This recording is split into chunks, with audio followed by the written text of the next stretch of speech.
Hey folks, welcome back to What's the Dilly-o, the podcast where we sit down with the folks rebuilding fintech from the inside out. Today I'm chatting with Joseph, a software engineer turned compliance founder. Joseph's building ComplyGraph, an AI native product for compliance teams navigating complex documentation, regulation, and risk. So, if you've ever wanted to get out and escape from the spreadsheets and kind of static policy binders, this is for you. Okay. So, Joseph, quick intro. Who are you and what is ComplyGraph in one sentence? Yeah, thanks, Kanishka. Great to be here. I'm Joseph Cuanan, based in Los Angeles, California. Like you mentioned, spent most of my career as a software engineer, but recently sort of left that world to start ComplyGraph, which is an AI native platform for working with compliance data, documents, and spreadsheets for regulated industries like banking and fintech. We've spoken a couple of times offline, and I think your story is really interesting of like how you got from where you were to ComplyGraph. I mean, you definitely didn't start your career in compliance, so how did you end up building a product for it?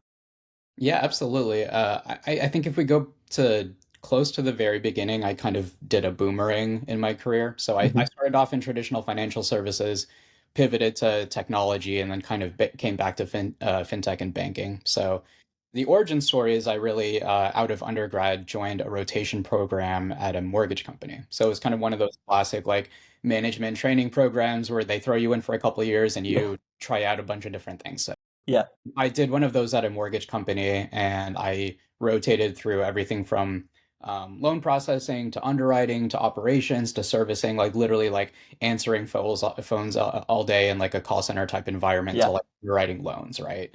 yeah, And the through line through that is you're using a lot of oftentimes like proprietary technology, like internal enterprise tools to do all of these workflows. And basically in every rotation, I always kind of had these ideas of like how to automate things or how to reduce like button clicks and copying and pasting between yeah. various browser windows and all this kind of stuff. And Hmm. I basically kept bugging our IT team to like improve a bunch of stuff. And finally someone there was like, hey, it seems like you're really interested in the technology side of things rather than the kind of like the actual kind of origination of loans. So Okay. you should go do that. And I kind of took that advice to the extreme, and I learned how to code on nights and weekends and kind of like had enough to kind of get my first dev job. And I accidentally kind of became a software engineer for like 8 years and worked at a bunch of different companies and various enterprise contexts, commercial real estate, a lot of stuff kind of in the entertainment space because I'm here in LA, and then that's what a lot of the ecosystem is here. Yeah. Um, yeah, built a lot of apps and platforms and APIs, was a software engineering manager for a little bit. And then eventually kind of came to a point in my career where I either kind of doubled down on the path that I was at, or I consider another path. And I really wanted to try to get back into banking and fintech because it Hmm. was like an industry and a vertical that I found really interesting.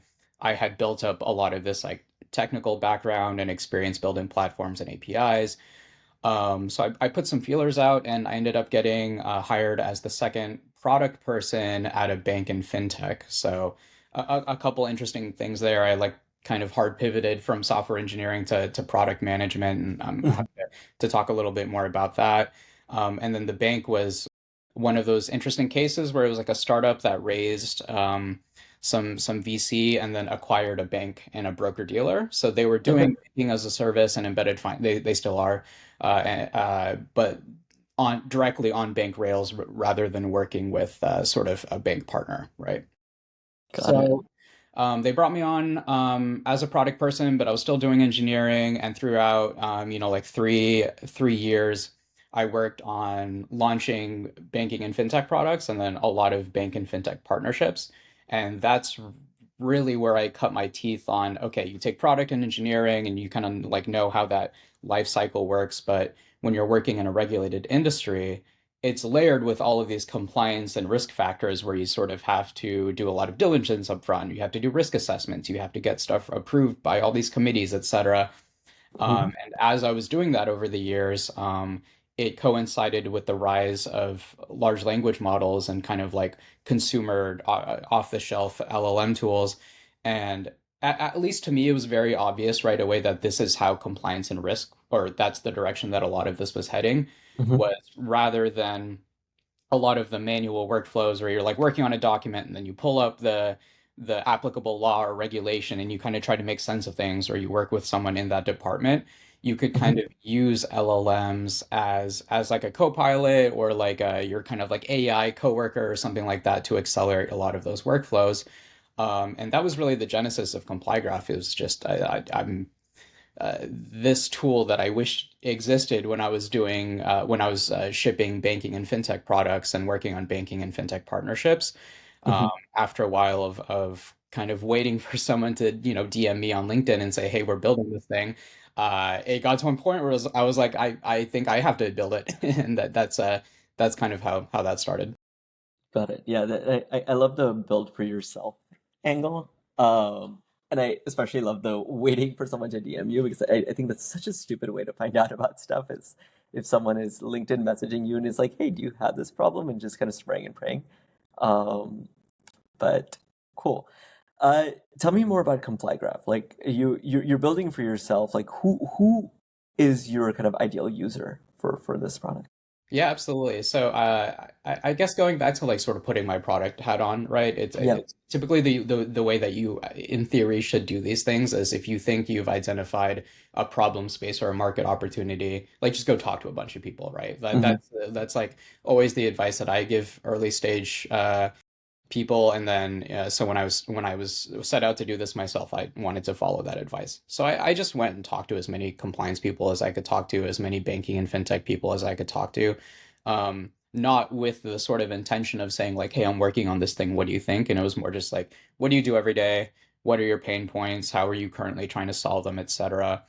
And a lot of what I learned after talking to dozens of people, and I try to still do this weekly, the daily ideally, is that it's less about like, oh, we're trying to find like some system to like rip out an existing system and like replace it with something AI native that kind of like, streamlines our entire workflow. It's more like this person is a compliance expert in a very specific field, and every day they're trying to kind of like move that rock up the hill or Hmm. whatever. And there are these little things where it would just be a little bit faster if they could bounce a question off of, a purpose-built AI model for the specific thing that they're working on. Or if Hmm. they could have a first pass at filling out some sort of spreadsheet or creating some sort of document or doing some analysis of like these dozens of documents that they need to review. The pain points are, my users know what they're doing. They know how to get there, but it's just difficult to or time consuming to do a lot of these with these manual processes. So where can we start to adopt large language models in a way that doesn't seek to replace them or do what they do, but really accelerate those kind of like steps in their workflow so that they can start to over time, deliver things 50% faster up to 80% faster, whatever. Got it. Okay. Very cool. I'm curious to learn like, okay, is this a copilot? Is it an autonomous agent? What is complex? Yeah, I would say it leans more towards kind of co-pilot or almost like an AI like compliance analyst that you can use to delegate tasks to, and less of like, oh, here's like an agent that like does a bunch of things and then kind of just like you hope it turned out well and that it did the right thing and everything like that.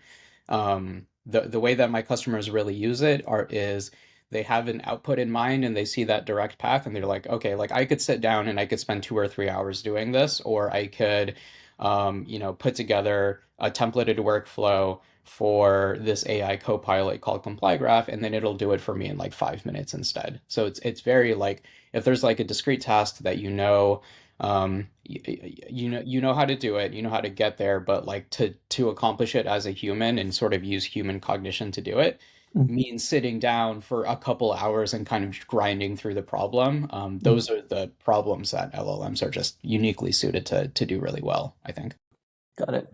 I was talking to someone earlier today, and they were talking about how they were navigating all their kind of AI needs through just a ChatGPT business account where they were uploading their stuff. And I mean, I know the answer to this, like the that is that this is not the right answer, but why would someone use ComplyGraph over just using like a ChatGPT business account? Yeah, no, it's a great question, and the way that this like the kind of initial version of ComplyGraph came together is I started talking to people who were doing that. They were saying, "Hey, I'm trying to use ChatGPT. I'm trying to use Perplexity for doing this." They see the promise in it, but when it comes to, everything from permissions to document management to the reporting that's necessary to be able to deploy these kinds of tools in regulated environments, it's Mhm. just much more of a black box to use these consumer tools versus something that is purpose built for regulatory compliance, that has access control built in, that has really robust document management so you can do version control and tagging and organizing all the way through when it comes time for the regulator who says, hey, you're using AI tools. Can you show us how you're using it? To be able to extract really good reporting and say, these are the people that have access to these systems. This is how they're using them. This is how we're sort of treating model risk management, et cetera.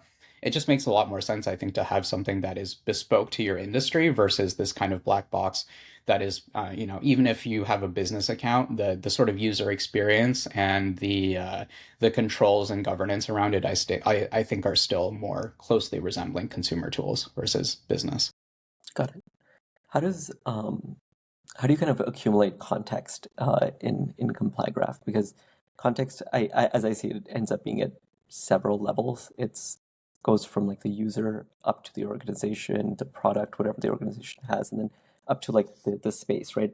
Regulations and compliance as a whole. Like, how do you guys think about that at ComplyGraph right now? Yeah, absolutely. I mean, the sort of graph part of the name comply graph is really inspired by knowledge graphs, because what we're doing continually behind the scenes as you're using the platform, starting from when you create your account and onboard your team members and tell us like what roles they do and what responsibilities they have, all the way to uploading documents, and then you start to make queries and have tailored workflows. What we're doing behind the scenes is building a sort of continual knowledge graph of how you are using this LLM model. And what that means is when you're making queries and uploading documents, we're extracting entities and relationships between those entities so that over time it's not just, oh, you're doing sort of raw semantic search or keyword search or whatever over a corpus of documents. It's really what are the foundational concepts that underpin the compliance and risk work that you're doing. And the interesting thing is that our users, like the more that they use it, they have this kind of custom AI brain that isn't replicable just by virtue of loading in the same laws and regulations, because they are adding in and annotating their best practices and their subject matter expertise and the way that they specifically work with those documents. And that kind of like builds up this like virtuous cycle of the more you use it, the more it kind of understands how you think about compliance and risk and the workflows that you need to accomplish those tasks. I think that's cool. It's like expertise enrichment on top of the context, right? Which is something that you're not getting from the consumer grade kind of solutions that are out there. Yeah, and those tools, I'm sure they're continually getting better at stuff like retrieval and like trying to like understand the intent behind your queries and everything like that. But it's when you are trying to use it for a very specific task like compliance and risk, like everything just being built from the ground up to like use the terminology and understand the relationships and everything like that. I think you'll get just like richer sort of context engineering versus if you tried to use something that was general purpose. Yeah. The reason I'm kind of pushing on this is I have several conversations with people every week who are navigating the build versus buy Mhm. uh, kind of decision. And I'm curious, I mean, obviously you're biased because you want everyone to buy, but how do you how do you convince someone that maybe building something like this in-house isn't the smartest idea? Yeah, I think kind of like one of the first things that comes to mind is like I've whatever all the challenges that they're going to come across with document management and managing embeddings and doing retrieval and like handling different queries and everything like that. It's one of those things where it's like I have come across and sort of like worked through a lot of those problems. So even if it's not you buying my product, I think I can be helpful in terms of like helping them with that process and or like helping them understand what obstacles they're going to have And to be honest, it's still so early in adoption with a lot of these tools that I'm sort of like doing more consultative work than I sort of originally thought I would, right? It's not just pure play, like here's a SaaS platform, you like sign up and use it, and we don't really talk that much. A lot of it is, hey, like as you're using an LLM platform and deploying it in your organization for the first time, like what's working well, what's not working well, what sort of custom integrations do you need, what tailored workflows do you need, and like, let's collaborate on that. And I think that that's like, you know, maybe from like a business model perspective, if that, I know that that's not like the pure SaaS that like kind of Hmm. everyone's looking for, but I think that's the at least currently, the way to create a lot of value and in getting these tools adopted is to kind of have that services layer on top of it. So I know you sort of asked me about like sales objections and everything like that, but that's kind of what it comes down to is like, if what you're looking for uh, is engineering and product sort of help or like people that have that muscle with building these kinds of tools, like I can still help with that, even if it doesn't mean that you sort of like buy my SaaS platform. Yeah. Yeah. I think this is the kind of YC do things that don't scale thing, right? Where you're kind of talking to people and handholding them and massaging their skepticism in a way. Yeah, totally. Because I think like when yeah, going back to the people who have used consumer grade LLM tools, there's like this kind of dimension of FOMO where they're like seeing like, oh, like LLMs are able to automate all these things, and then they start to think about how they could deploy it at work. But it's still, like I said, it's still so early in like practical use cases and like really like high ROI use cases and case studies and everything like that, that Yeah. I think it's just natural that the way that we do this is kind of like it's like ironic that you need like humans helping each other to understand how to like get the most out of the AI, right? Yeah. That actually that takes me to my next question, which is given that we're so early, I think people are going to be very curious about how their peers are using a platform like this. Like, what are some common use cases that you're seeing with your early customer? Yeah, absolutely. So I really distill it down to data, documents, and workflows, right? So if you are dealing with or you're sort of taking data from one source and doing some analysis on it or repurposing it or summarizing it or something like that, a lot of the sort of classic tasks that might fall to like a compliance analyst or maybe even a business analyst or a data scientist or something like that. We help with a lot of that. Documents is the big one, right? So if you are shipping anything in banking and fintech or any regulated industry, you're sort of awash with documents, policies, Hmm. procedures, risk assessments, getting stuff ready for audits and reports, spreadsheets for everything from due diligence to ongoing monitoring, all that kind of stuff. You set up at the top of this call that if you're trying to like get out of spreadsheets, that this could be a tool for you. It's interesting because I think that there's room to like sort of meet people halfway. Hmm. People who are experts in their field and they just so happen to be really proficient at doing things within spreadsheets. I think, to the degree that we can help empower them in the workflows that they like. I think that that's part of the impetus of like, so supporting people to be better in spreadsheets versus saying like, oh, just don't use spreadsheets. So anyway, that's kind of a mini rant on that. That's the document intelligence part of it is just like working with any kind of those file formats. We can connect it to your entire organization's compliance knowledge base, to the applicable laws and regs, et cetera, and just streamline those processes dramatically. And then Any, sorry, go sorry, ahead. No, go go ahead. ahead. Is there any kind of use case that has surprised you to date, where someone's come in and said, "Oh, I need help with this," and you're like, "Huh, I didn't think of that." I think the use case that I knew would happen a lot is stuff like a gap analysis, which is you're Hmm. reviewing like a policy or procedure and you're sort of bouncing it off of against the laws and regulations and the regulatory guidance. I knew that people were going to be using it for that.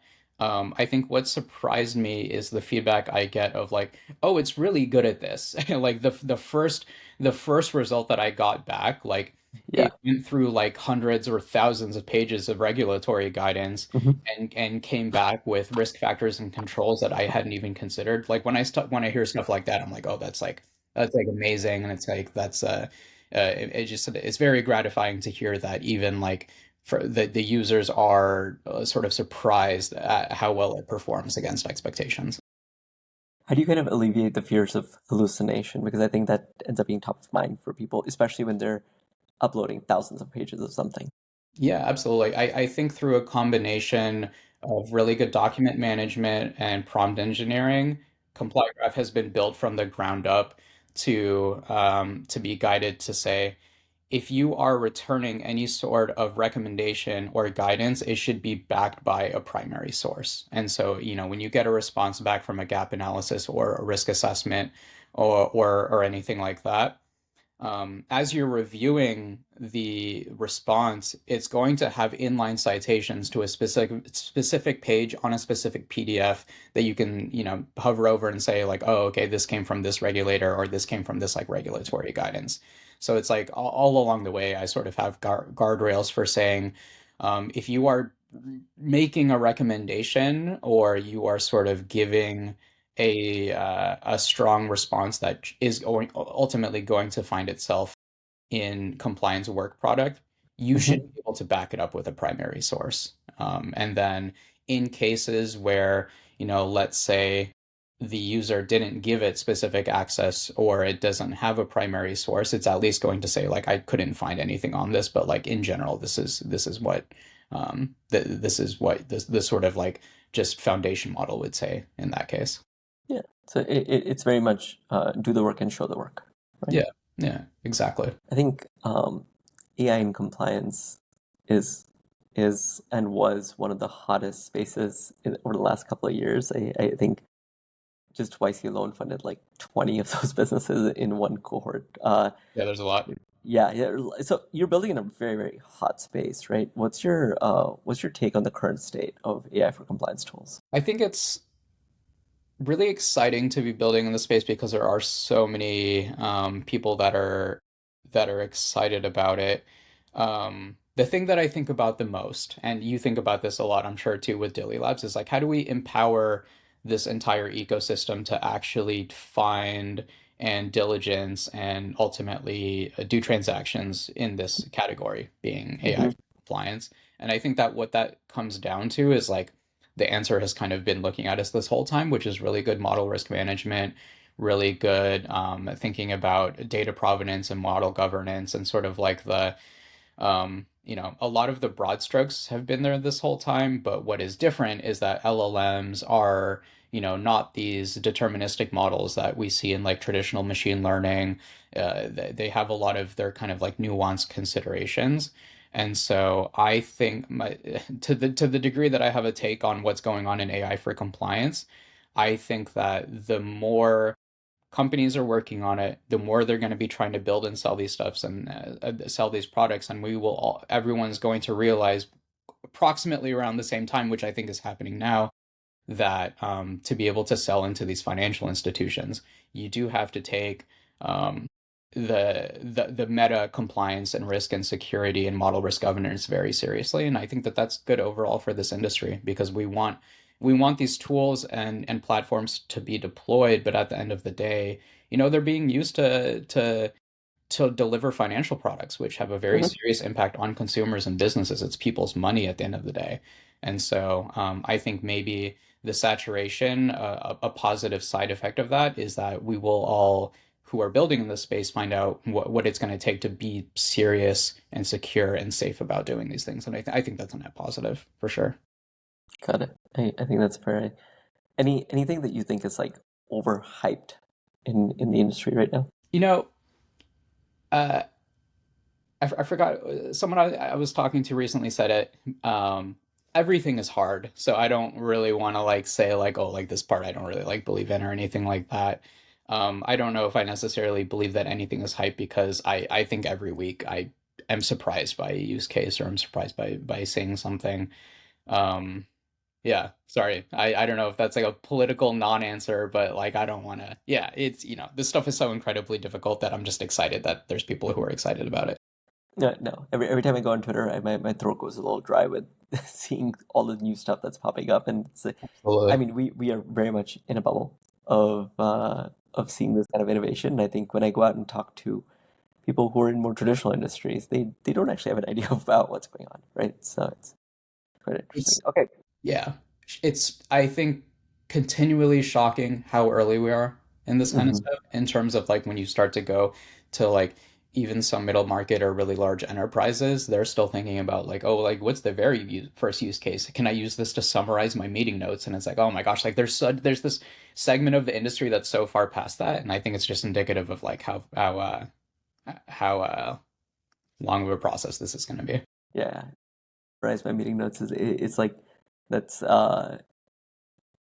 yeah, it's like a gumball machine for AI use. What do you think is like the worst way you've seen AI used in this space? The worst way that I've seen AI used in this space. Oh man. Hopefully this doesn't upset people. I think writing LinkedIn posts that are like very obviously just they're kind of like, there's like a billion emojis and they like have all the kind of like cliche tells of AI posts. It's not bad. I think like at the end of the day, like people they're trying to create content and get their brand out there, and build their businesses just like we all are, but it's gotten to a point where when you can tell that someone did not write a single word of their LinkedIn post, it's kind of like, all right, like there's a there's a Yeah, different way to approach it, I think. it's like the telltale M dash. Oh man, that breaks my heart because I was such an M dash user and enthusiast before. I'm still gonna carry that torch, I think. But yeah, it is. Yeah, it's a big tell. All right. To kind of wrap things up, I have my classic kind of question, which is, what's the dealio with ComplyGraph in 2025? I mean, we're in Q4. What's going on? Yeah, so the Dilly-o with ComplyGraph is that it helps high-performing compliance teams do their compliance and risk workflows safer, faster, and better. We do that by having an AI native platform that is purpose-built for compliance teams and regulatory compliance. And I think, like I said, if you're interested in using AI to accelerate your workflows, it doesn't have to be this big thing where it's an agent that replaces an employee. There is probably something in your day-to-day workflow where you think to yourself, "Oh, I wish I could delegate this to like an associate or another coworker, and then I just get it back and review and approve it." And those are exactly the use cases where, on a daily basis, ComplyGraph users are getting a lot of value out of it. Awesome. Okay, so for everyone who's listening, if you're in compliance and want to spend a little less time copying frameworks and actually doing the work, check out ComplyGraph. Joseph, thanks for joining us. Yeah, thanks, Kanishka. It was a pleasure.